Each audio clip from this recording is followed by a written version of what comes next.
বেটারা আমাদের গেছে ধরছে ভাই আমাকে ছাও মাছ নাই ওটা লাগি কই বাংলাদেশের অবনতি হয়ে কি তার লাগি আমার নাম বোকা চন্দ্র দাস তুই থেকে আমার থেকেও বেশি বোকা এই বেটায় তোর কাছ থেকে হাওয়ারও মাছ হাওয়ারও মাছ না ভাই আমাকে ছাও মাছ নাই ওখান কথা কি মাছ ধরছে পুঁটি মাছ আছে ফাঙ্গাস মাছ আছে নিতে চাইলে নিতে পারবে টান টান টান কে বলবে টান hello hello food hello hello food দোস্তানি মা মোবাইলটা নষ্ট হয়েছে হ্যালো স্পিকার দাও হ্যালো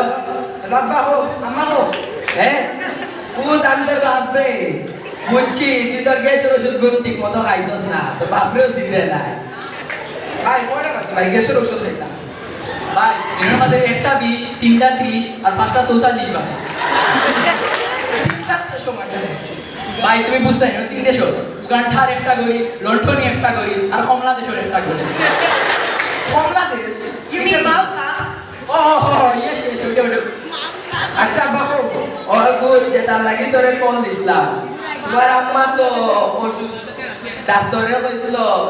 ভর্তি করার লাগে হসপিটাল কিন্তু টেকার কারণে তো আর ফুড ভর্তি করা গেল না তোমার মারে এখন রে ফুড তোমার মার তো অবস্থা দিন দিন আরো খারাপ হইল তোমার মা সকুন বিক্রি হইছে না নিয়াবো না আব্বা মাছ বেচতাম পারছি না আজকে মাছ পাইছি বাক্কা রাখবো ওগুন যদি বেচতাম পারি তার মানে বালা কোনো মেডিকেল ভর্তি করতে পারি আচ্ছা রে ফুড সাবধানে আইস বাসা আচ্ছা ভাই তোমার আর আমার দিকে ভাই এক ভাই 8 বছর আগে আমি আমার জায়গা জমি বেচিয়া বিদেশ গেছিলাম আমার ফ্যামিলিকে সাপোর্ট করার লাগে আমার আম্মাওয়ালা অসুস্থ আসলাম তার চিকিৎসার লাগে গেছিলাম বিদেশ যাওয়ার পরে আমি নাম খাওয়ার আগেও আমার আম্মা মারা গেছিল আমি আমার জানাজাটাও করতে পারছিলাম না। কি তা করবো ভাই আমরা গরিব মানুষও কষ্ট হয় বুঝবো ভাই ভাই তোমার সব মাসের দাম দিতে হবে ভাই 6,000 টাকা ভাই আপনি নিলে ভাই আমি তোমার 10,000 টাকা দিন ভাই তুমি না করি না আসল দিবা না ভাই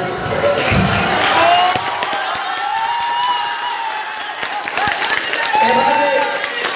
এভাবে হাজারো পরিবর্তন দেশের মায়া ত্যাগ করে বিদেশে বাড়ি জমায় নিজেদের পরিবারকে সাহায্যের জন্য